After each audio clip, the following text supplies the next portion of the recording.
this is a topic that is of tremendous interest and importance to me. And I've been giving a lot of thought to the talk. The title of which, as you heard, is Influencing Change. Now, I have a confession to make. I give a fair number of talks, and very often the talk that you give isn't exactly the talk that was advertised. And this is one of those talks. So you book these things many months in advance, and you do your research, and you talk to the sponsors of the event, and you write, and you've got your talk prepared, and then you show up at the event, and you see what's on the program, and you talk to the people, as I did at the reception last night, and you go, uh-oh, this isn't quite as advertised. And in this case, I'd rather have deliberately strayed off of the original topic, because the topic is influencing change. And I do want to talk about how Aboriginal, First Nations people, especially the people in this room, can influence change. But I also want to talk about how change is influencing you. So it's not just about influencing change, it's about change influencing. I believe that there are hugely important demographic shifts underway in this country. And they are going to have an enormous, they're already having, and will have an even greater importance going forward over the coming years. These changes are going to have a profound impact on the relationship between Aboriginal Canadians and the larger Canadian society. I'm not sure that everyone in the Aboriginal community understands this. I'm not sure especially that the leadership of First Nations, of non-status Indians, of Métis and Inuit, fully understand the changes that are coming and the impact that those changes are going to have on them and on their relationship to the larger Canadian society. And that's why I feel it's important that I talk about those changes today. Now, I'm acutely aware of the fact that I'm in the wrong room to be giving this speech. The young men and women here today have pursued their educational dreams and are on the cusp of launching their professional careers. And I congratulate each and every one of you for doing that, and I congratulate the business leaders who are helping to launch those careers here today and through this event. You deserve high praise for it, all of you. But I also believe and hope that many of you are now and will continue to be leaders within your own communities, especially in the years going forward, whether that's formally in the role of participating in, say, First Nations governance, or informally as exemplars within your community for what is possible. So you are the future of those communities, and the decisions that First Nations and other Aboriginal leaders make are going to have a great impact upon that future. As I've said, I believe over the coming years, the relationship between Canada's Aboriginal peoples and the larger Canadian community is about to undergo a major shift. Here's the news. That shift is not going to increase the influence of the Aboriginal community on the larger Canadian society. It may even diminish the influence of the Aboriginal community on the larger society. Either way, this change is coming. Now, I also recognize, and this is important for me to recognize, that I do not make these claims based on my own experiences living within Aboriginal communities. I am the guy sitting behind the desk in Ottawa who makes grand pronouncements on things that he actually has very little first-hand experience with. And I know that's pretty ridiculous. It's also how Aboriginal policy gets made in this country. That's not right, but that's how it is. And one of the things that sitting behind a desk all day and looking at reports allows you to do is it gives you a chance to look at statistics. I'm very fond of looking at statistics, although my math teachers in high school would be astonished to hear this. In fact, everything that I say to you today is based on a few basic statistics that you can check for yourself anytime if you want to by going onto the Statistics Canada website or just by Googling it. As you know, the Aboriginal population in this country is growing rapidly, both on reserve and off reserve. The Inuit, the Métis, non-status Indians are growing in population as well as the First Nations. In fact, if you put it all together, the Aboriginal population in this country is expected to double from about 1 million in 2001 to about 2 million in 2031. That's a huge increase. And we know why that population will increase. Aboriginal women used to have a great many more children than other Canadians. Note that I said used to have. A population, if it's going to sustain itself, has to have 2.1 babies per woman in the course of each generation. I know that's an astonishing feat, having 2.1 babies, but statistically, that is how many children each generation needs to produce in order to sustain the population of that generation. If you have more than 2.1 on average, your population grows. If you have less than 2.1 each year, that population starts to decline. Now, back in 1970, the larger population, the birth rate in the larger population was declining rapidly. We had gone through the baby boom after the Second World War, and now, after that baby boom, the population, the birth rate in the general population had declined to about 2.1. We had about a stable population in terms of birth rate. But in 1970, the Aboriginal birth rate was 5.7 children, almost 3 times as high as the original population, as the general population. 3 times the replacement rate means a large, swiftly growing population. And that's what we have today. We have a large Aboriginal population, half of which is under 25 years of age, thanks to the birth rates that were underway in the Aboriginal population in 1970. Today, the national fertility rate, as it's called, is 1.5 children per woman. That's not enough to sustain the population of the country. On its own, a country with a fertility rate of 1.5 will start to decline in population. The birth rate among the Aboriginal community is 2.3 children per woman. That's about 50% higher than the overall population, but it's still much lower than it was in 1970. In fact, it's down to about replacement rate. That means that after this generation of young Aboriginal Canadians grows up and stops having children, if they sustain a 2.3 birth rate, the Aboriginal population will then stabilize. It will not grow. It'll be the same number of people every year. And in fact, since the fertility rate has gone from 5.7 down to 2.3 over the course of the last 40 years, there's no reason to believe it won't continue dropping. Aboriginal birth rates will follow the general population and start to drop below the replacement rate of 2.1. Now, this isn't just something that's happening in Canada. This is happening all around the world, and it's terrific news. Fertility rates are at or below replacement rates in India, of all places, and China. They're below replacement rate in Latin America and Southeast Asia.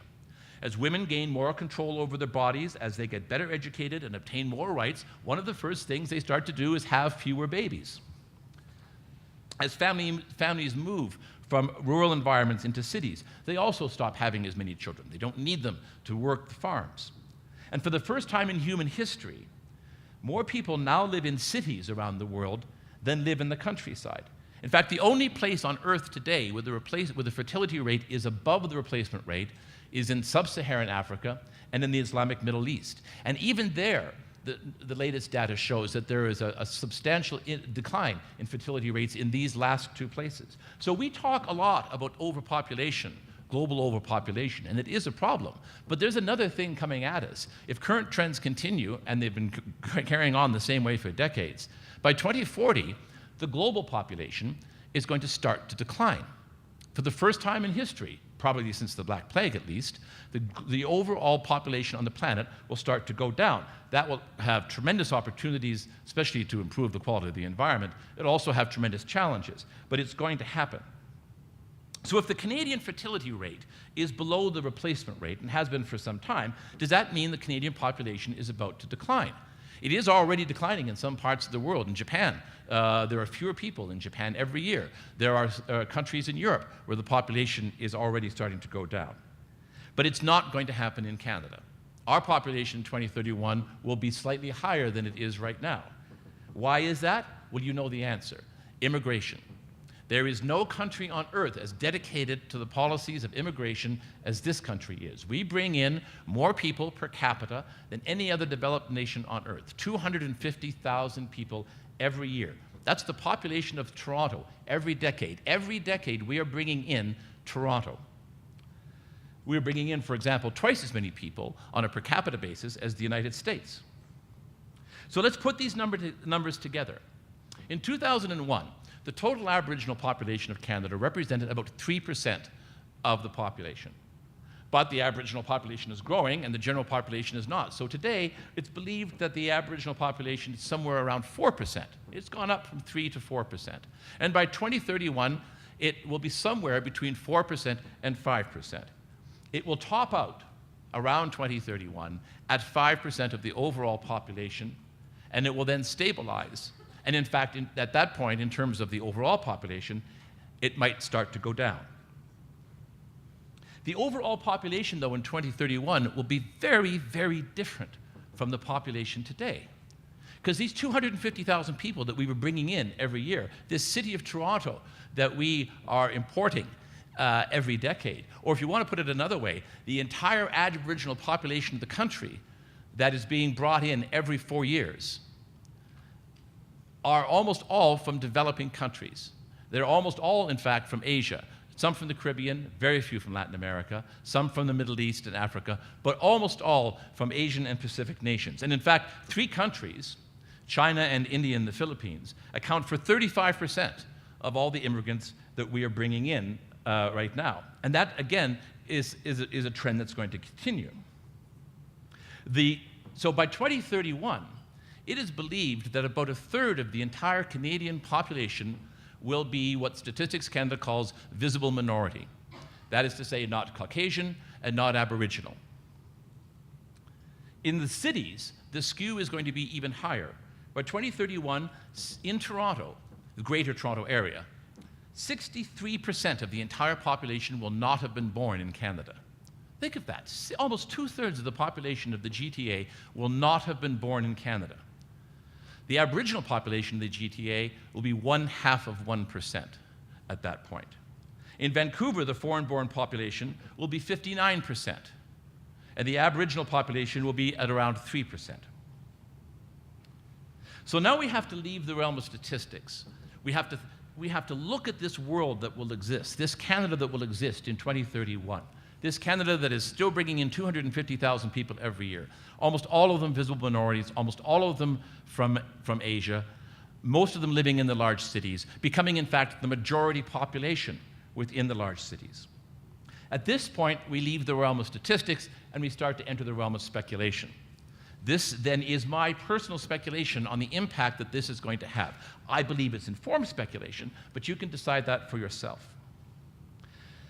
The people who are coming here now, the people who will be dominating our cities, already in Toronto, it's 46% foreign-born even today, come from a very different background from my background. They come from a very different background from the Europeans who came here and colonized this country in the 17th and 18th and 19th and 20th centuries. These new arrivals themselves come from a colonial background. And they're going to empathize with the challenges facing the Aboriginal population because their societies endured exactly the same challenges. They come from countries that were colonized by Europeans. They were displaced from their land. They were robbed of their wealth. And their societies today are struggling to reclaim the growth and the ownership that they possessed in the years before they were colonized, now that they are once again independent nations. So there will be an empathy, an understanding between the new arriving Canadians and the Aboriginal population. But that empathy will have limits. After all, these Canadians will not be the descendants of oppressors. They were, in fact, the descendants of the oppressed. Their willingness to accommodate the demands of First Nations and other Aboriginal peoples will be limited. I believe it will be more limited than the current population is willing to today. Governments depend for their political survival already on immigrant voters. I did a study of the last election, the May 2nd election that is a year ago yesterday, that brought Stephen Harper his majority government. And the Globe looked at 20 ridings in the GTA that we knew statistically had large immigrant populations. Now, immigrant Canadians almost always voted Liberal. They voted Liberal decade after decade after decade. But the new immigrants are increasingly voting Conservative. And in the 12 ridings that had the largest immigrant population in the GTA. These are ridings in the cities of Brampton and Mississauga, Ajax, Pickering, Vaughan. Every single one of those ridings switched in the last election from Liberal to Conservative. The immigrant vote in Canada is shifting from Liberal to Conservatives. The Conservatives know that they depend for their government today, their majority government today, on immigrant voters in the GTA and to a lesser extent in the lower mainland of British Columbia. That's true today. It's only going to get more true in the years to come. And governments listen to those who voted them in. This could mean over the coming years that it will be more and more difficult to get federal and provincial governments to engage politically on the agenda of Aboriginal peoples, because the voters themselves, who are immigrants from third world countries in the Pacific and Asia, are themselves less interested in and less engaged in that agenda. And they will become, I fear, increasingly impatient with many of the claims and demands and rights that are asserted by First Nations and other Aboriginal peoples. Now, luckily, many of these claims and rights are protected constitutionally and through the decisions of the courts. But it's also been my experience that a determined population confronting an inconvenient law finds a way around that law. And again, over time, I believe that the impact of immigration is not going to have a positive effect on the Aboriginal agenda. It may, in fact, even have a negative effect. I'm not saying that this is a good thing, and I'm not saying it's a bad thing. I am saying it's a thing.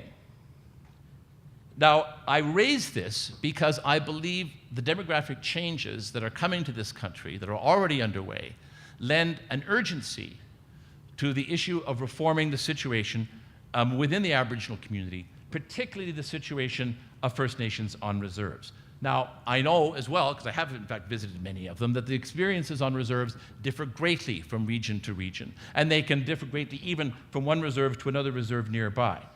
Nonetheless, we know overall that there are too many communities in this country, too many First Nations, that are beset with challenges of inadequate housing, with high crime rates, with unacceptable rates of illness and disease and substance abuse, and lack of education. Even without the political impact of immigration patterns, the need for change is urgent just for that very reason. I'm saying here today that I believe that the situation is particularly urgent because there's a window of opportunity that is about to open. But that window of opportunity will be finite. And if it is not seized upon, it's going to close. I'm not sure that Aboriginal leaders, especially First Nations leaders, fully understand the urgency of that situation, the potential of that window, and the danger, if they do not act, that the window will close.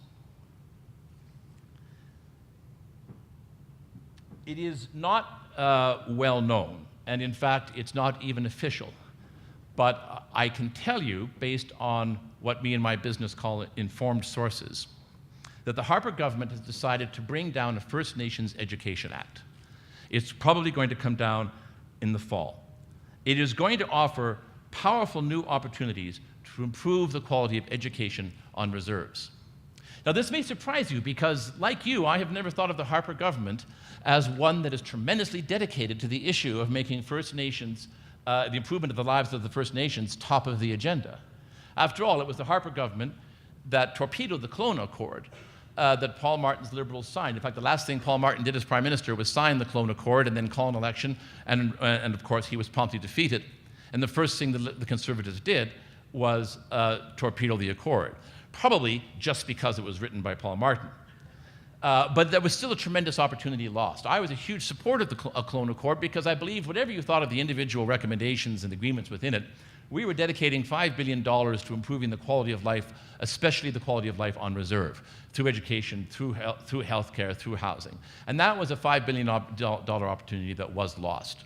And so, under the Harper government, First Nations and Aboriginal issues just receded into the background. Except that they didn't quite. After all, it was the Harper government that issued the formal apology and created the Truth and Reconciliation Commission to deal with the tragedy of the residential schools. And it was the Harper government that signed, because the Liberal governments would not, the United Nations Declaration on the Rights of Indigenous Peoples. So there was movement. And it became increasingly clear to a few of us in Ottawa over the course of the last year and a half that the Harper government was looking hard at the issue of First Nations education reform. Why were they looking hard at it? Well, I believe it was pure cold calculation. The Aboriginal population is growing. The Aboriginal population is young. Half of the Aboriginal population is under 25. There is a labor shortage. And the quality of education that too many Aboriginal people are receiving is inadequate.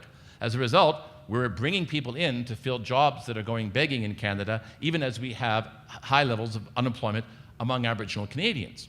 The way to fix this, I believe the Harper government concluded, is to break the paradigm and to change the nature of the education system, especially the nature of the education system on reserves.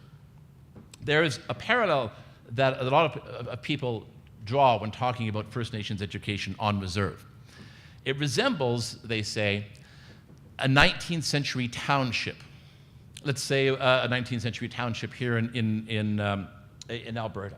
So in the 19th century, if you were a farmer and you lived in a township, your township had a local government. It had a reeve and a couple of councillors who would look after the roads, look after the various issues that township had to deal with. And one of the things that they had to deal with was the school. And they would raise rates among the farmers, and they'd build a school. And the reeve of the township would be responsible for hiring a teacher, and the teacher would teach the kids in the school. And then when the teacher left, they'd hire somebody else. And that's how the vast majority, it's how my mother and father, as a matter of fact, were educated. They spent 8 years of schooling in small schools in rural areas, in this case in central Ontario, leaving, of course, to do the harvest in the fall. And at grade 8, you quit and you went out and you worked. That's how First Nations education on reserve is largely performed today. It is the 19th century rural township model. But of course, the larger education system is profoundly different from that. We don't educate kids that way anymore. We have school boards, which govern numerous townships, or more appropriately, cities, including large cities. And the boards decide where the schools need to go and what needs to be in those schools. The boards hire the principals and the teachers to manage those schools. And then above the board, there's a whole provincial Ministry of Education, which sets the curriculum and the standards for teaching and certifies teachers. So you have a big infrastructure that's there to ensure that the quality of education in every school across the province is at a certain minimum level. And then, in fact, there's not much of a gap between the worst school in New Brunswick, say, and the very best public school in New Brunswick. That's how the 20th and 21st century education system works. So the Harper government decided to convene a panel. It was under the leadership of YMCA CEO Scott Haldane. 3-person panel, and it was given a year to come up with a new model for Aboriginal education. The Haldane panel got a fair bit of publicity, but people didn't notice that at the same time there was another panel underway in the Senate, led by Senator St. Germain, who many of you know. And it happened that the Senator St. Germain's panel landed in December, and the Haldane panel's report landed in February. And a couple of us looked at it and said, you know what, it's the same report. It has both reports have almost exactly the same recommendations. And in Ottawa, when 2 different reports come to the same conclusion, you perk up your ears.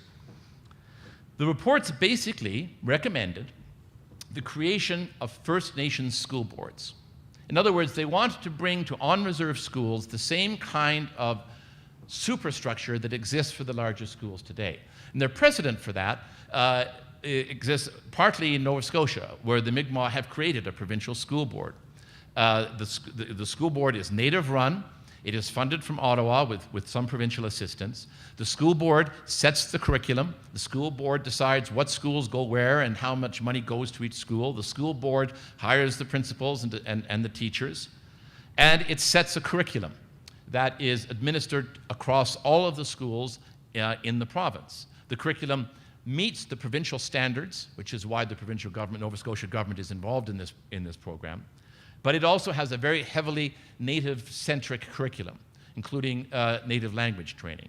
So the idea is to get into the schools on the Mi'kmaq reserves in Nova Scotia a quality of education as good as anything that is being received outside those reserves, to test the students as rigorously as they are tested off reserve, to have teachers who are as well qualified and as well paid on reserve as off-reserve. And it's starting to produce results. It's early years yet, but there are strong signs of improving test scores and improving graduation rates among the Mi'kmaq, Nova Scotia. And you would expect that. If you had a school board system for the First Nations in a province that was as good as and identical to, though culturally specific, to the general system, why wouldn't you have results that are as good? And indeed, British Columbia is moving quickly to create a similar system. So what the Haldane report recommended and what the St. Germain report recommended is, let's do it nationally. Let's offer, because it has to be voluntary, it cannot be imposed, let's offer to all of the reserves school boards. They could be provincial if the province is small enough. They could be regional if the province is too large. But they would be run along the same principles. Federally funded, with a common curriculum, though one tailored to the specific needs of First Nations on reserves, with standards and pay for teachers that matched that of the larger general population. That's what the Haldane report recommended. That's what the St. Germain report recommended. I can tell you those recommendations have been taken to heart, and that the government is determined to move forward with an Indian Education Act, a First Nations Education Act, I think it will actually be called for once, that offers this model for First Nations across the country, to take or not to take as they see fit. There will be a carrot. The carrot will be that there will be increased funding for those First Nations that join these school boards. One of the problems in Aboriginal education, and there are many problems in Aboriginal education, is that the federal funding for schools on reserves has only been going up by 2% a year, which isn't even the rate of inflation in many years, and is certainly not nearly as high as the rate of increase for provincial schools. So while provinces have been funding their schools at 6% a year in many years, increases, the feds have only been doing it at 2% a year. So no wonder there's a gap. And no wonder that contributes to the core statistic, which is at the root of all of this, which is that First Nations graduation rates on reserve are 40%, less than half of the national graduation average. That is the core statistic. Less than half as many First Nations on reserve are graduating from high school as are graduating the general population. And that's the statistic that, as I said, the Harper government is out to change. Not because of the better angels of their nature, although if you're a fervent Tory supporter, you can say that it is, but because of the cold hard reality that that's a workforce that is not being fully exploited. So that is the opportunity that I talked about at the beginning of the speech. That is the window that is opening. A First Nations Education Act that is going to be arriving, according to reliable sources, this fall. This act is going to be strongly opposed. Many First Nations chiefs boycotted the Haldane report from the get-go. In fact, I believe the entire First Nations in Saskatchewan boycotted it. There were also Quebec chiefs and Ontario chiefs who boycotted it. And they boycotted it for a variety of reasons. One, some objected to the fact that Mr. Haldane was not himself Aboriginal. They objected to the speed with which the panel was put together. They objected to the short timeline it had to produce the report. Some of them said, well, we already have reports. Why do we need another report?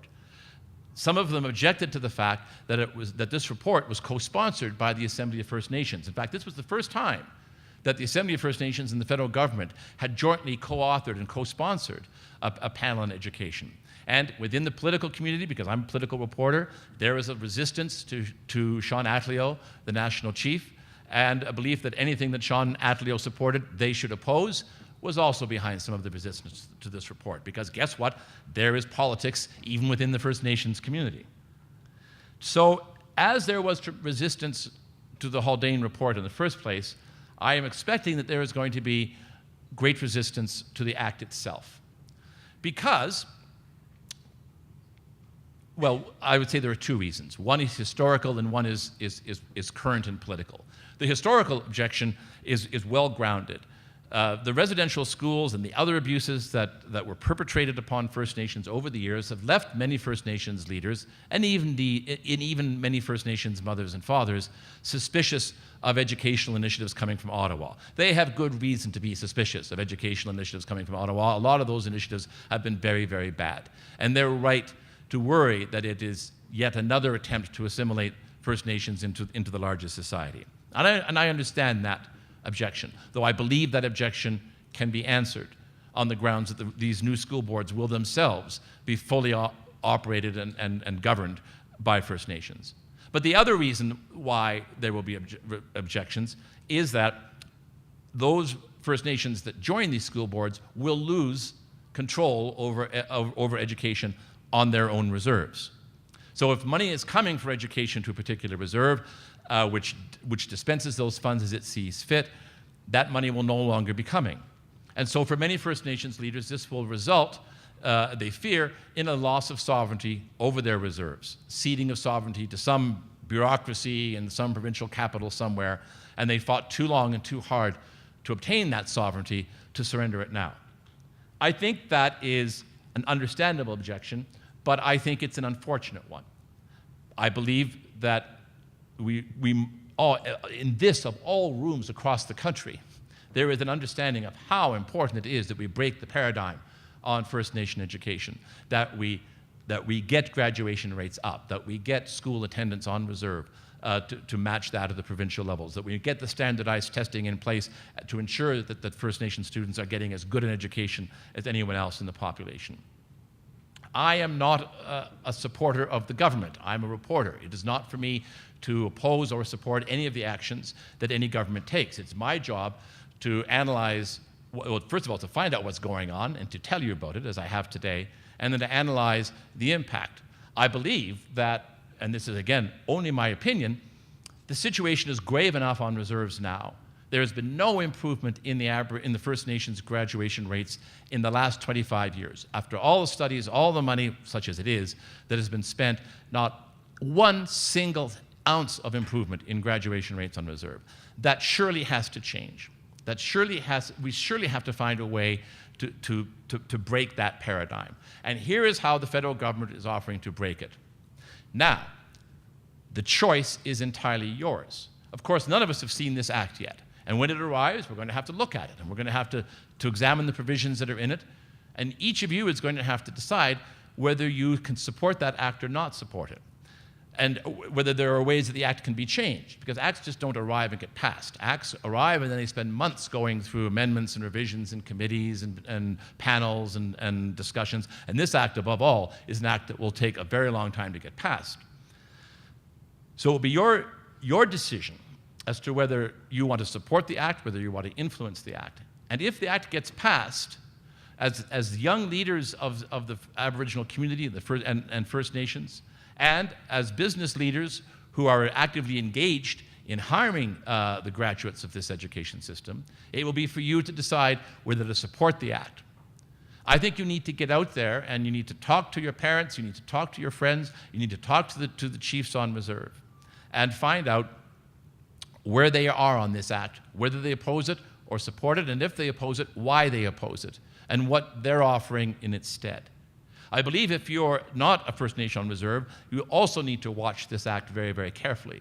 Because if the paradigm gets broken, if the federal government does move to reform education on reserve, then the next thing that will happen is a groundswell of of demands for improved educational quality for Aboriginals who are not on reserves, who are within maybe the public education system, but who are not getting as good a quality of education as others who are non-Aboriginal within the same province. What can be done for them? How can the curriculum be tailored for them? What resources can be made available for them? We need to expand this off reserve and onto the entire Aboriginal spectrum, rural and urban, on reserve and off reserve across the country. This is the window, and by the way, the speech long ago lost any semblance of where I'm supposed to be. This is the choice that you're going to have to make. Change is coming. Demographic change, fundamental demographic change that is going to change the relationship between the broader community and the First Nations of this country and the larger Aboriginal population of this country. The change is not going to always be good for the Aboriginal agenda, but there is an opportunity now, a window is opening now, that could lead to profound changes in the way the next generation of on-reserve and off-reserve First Nations and other Aboriginals are educated, that could finally break the paradigm, that could finally start to eliminate the gap between Aboriginal and non-Aboriginal education. That big debate is coming. You can either wait and let change influence you as the nature of this country continues its transformation, or you can get out there now and you can influence this change and make this new window a new opportunity for the generation coming up behind you so that they can have and they can achieve everything that you have achieved here. Thank you.